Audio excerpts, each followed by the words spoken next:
Hi everyone, stop what you're doing and head to my YouTube channel, Our Table is Ready, the home of my new video podcast. That way you can get notifications of every new episode, anything new content that I do.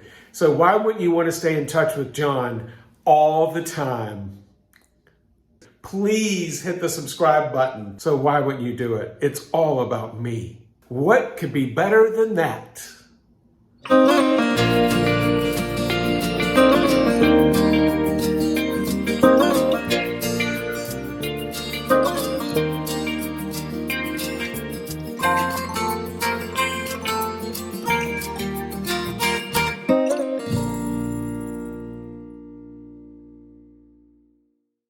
Hi everyone, welcome to my last Crave video. In some ways it seems like 100 years ago we started Crave, but it was actually March of 2016. I was distributing local South Carolina products throughout the state. I wanted a place where we could store the products, somewhere where we could also get retail margins and not just let the products sit there.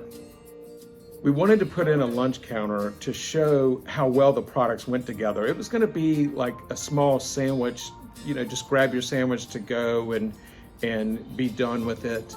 And it was also going to be an opportunity to show how well the products went together. Like Sally's Greatest Jams from Cameron went real well with Nellie T's peanut butter from Spartanburg. But I had a great feeling about Crave.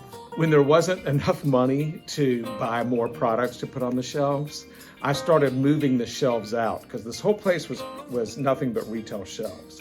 And when there wasn't money to fill them up, I said, well, let's just get rid of the shelves. And I can remember people would come in and say, are you all closing? And I was, oh, no. I took it as a great marketing opportunity. And I would say, we're just getting ready for our cafe. And they would say, oh, you have a cafe? And I'd be like, yeah, you're standing in it. What a change it made. And fortunately that I did not have to be a liar when I was saying that. At the time, Heidi Black with Faithful Foods was making egg salad and pimento cheese sandwiches. She had a commercial kitchen, so she could do it.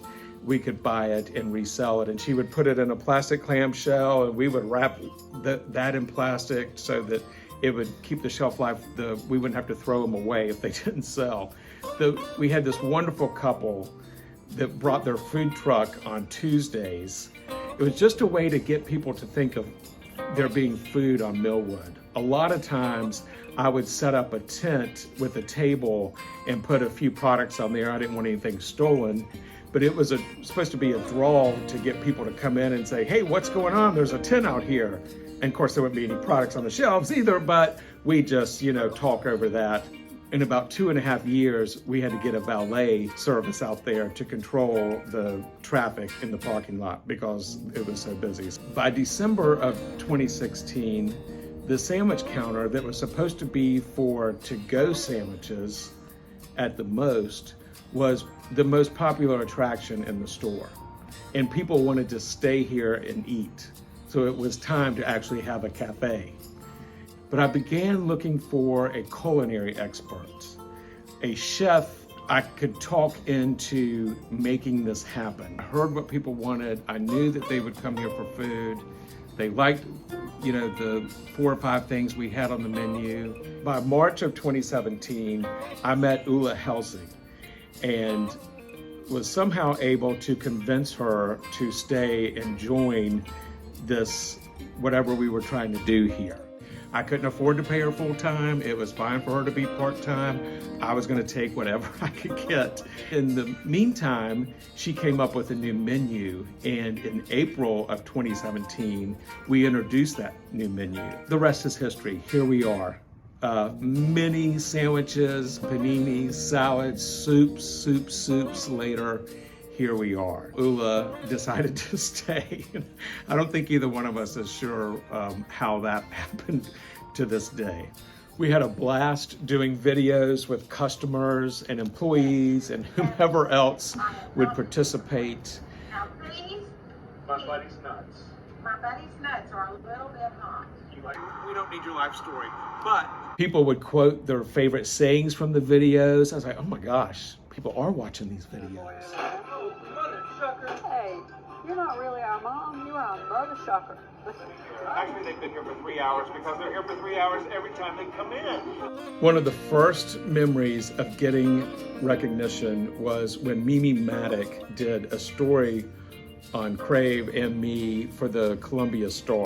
Definitely no going back once we made the Troy Roberts sign for Best Hot Dogs.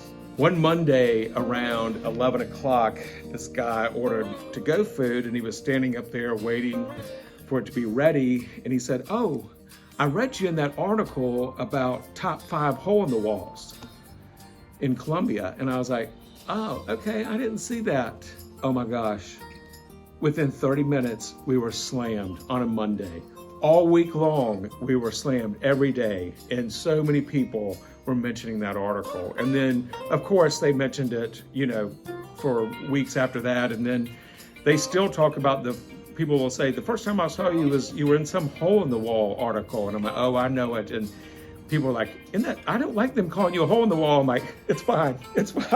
We're a hole-in-the-wall. We're a hole-in-the-wall that's, selling sandwiches now. Nat Bradford with the Bradford watermelons came in and told me about putting watermelon rind pickles on a Benny wafer with pimento cheese.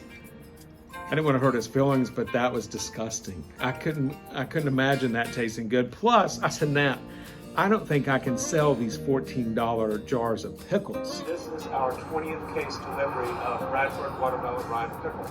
Excuse me.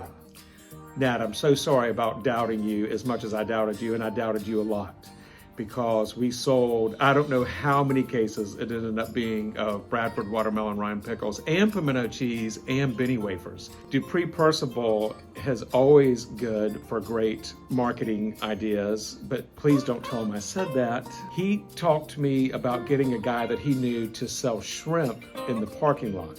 And I thought, okay. He said, "Yeah, it'll drive traffic here." And it did. The people still call and ask if the shrimp guy's going to be out there. And the best part about calling him the shrimp guy, I would put on Facebook, "The shrimp guy's going to be here," because, he was our shrimp guy. That's all he sold, and I called him the shrimp guy. I knew we had made it when the real shrimp guy in Columbia, evidently there's a guy called the shrimp guy in Columbia, called me and said, "Could you please quit putting on Facebook that I'm going to be at Crave on Fridays?" And I was just so excited to be recognized and known. I said, "No problem." And I just called him, the dude with seafood or whatever I changed it to. But what a great memory that was. Then came our tomato pies.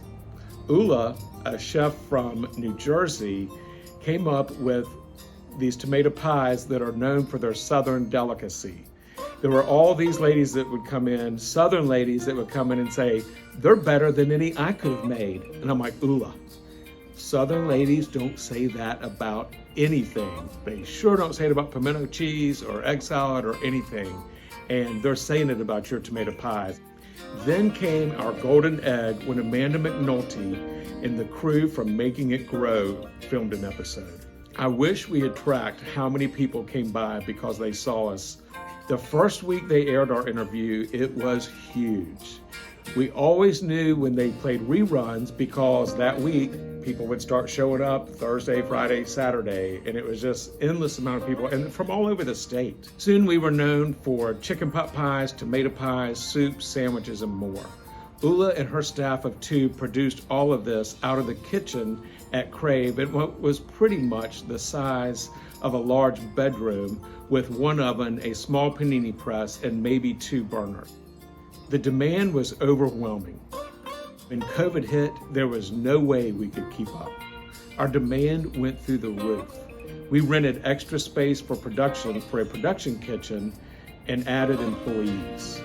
Our community of customers, friends, and family lifted us higher than we had ever been. Looking back on it is so surreal and such a gift. The customers have been amazing. We've had incredible employees. I've been living underground. You've been digging holes, trying to make some light shine down into my soul. It's all how we deal with what we're dealt. Love's only real because it's felt. So if we go pretending this is never ending, we might lose the time that we spent so much to own. And I don't know how to let you go. Any one person who ever came into Crave, thank you. I appreciate you more than you will ever know. I know there is a huge world for Crave out there. I feel like we have placed it in the hands of people who know how important it is to take care of employees, the guests, and the quality of products. Lewis and James Williams. I cannot wait to see where it goes and what they can do with it. Thank you, everyone, and especially Melrose Heights. I owe you all the world. Excuse me, sir. Is there anything I can get for you today? Well, look who it is. It's Lewis Williams. Lewis, what are you going to do? What are you changing? Well, nothing, John. Of course not. Except we're getting rid of the old guy that bugs all the tables. All right, well, there you have it, folks. It's in Lewis's hands now. Crave will continue to be Crave, and we're happy to be a part of it. Very good. All right, let's do it again. That's it. You can stay tuned for more videos on my YouTube channel. You're here right now. Please hit the subscribe button to my channel. Our table is ready. If you hit that, we will never lose touch. You can also follow me on the Facebooks. It's John Brunty on Facebook or Instagram. As us young people like to call it, the Gram. JK Brunty 1 on Instagram.